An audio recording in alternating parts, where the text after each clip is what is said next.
ప్రధానమంత్రి నరేంద్ర మోదీ నేడు కేరళ మరియు తమిళనాడు రాష్ట్రాల్లో పర్యటించబోతున్నారు. ఈ పర్యటనలో భాగంగా ఆయన సుమారు 16,450 కోట్ల విలువైన వివిధ అభివృద్ధి ప్రాజెక్టులకు శంకుస్థాపనలు, ప్రారంభోత్సవాలు చేయబోతున్నారు.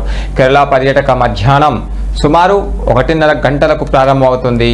ప్రాజెక్టు విలువ సుమారు 10,800 కోట్లు ఉంటుందని సమాచారం.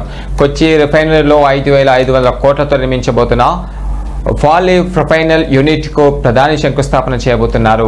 జాతీయ రహదారి 66కు సంబంధించిన 6 వరుసల విస్తరణ పనులు కూడా మోదీ ప్రారంభించబోతున్నారు.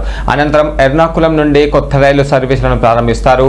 ధీవర సభ స్వర్ణోత్సవ వేడుకల్లో భాగంగా సభలో ప్రధాని మోదీ ప్రసంగించబోతున్నారు.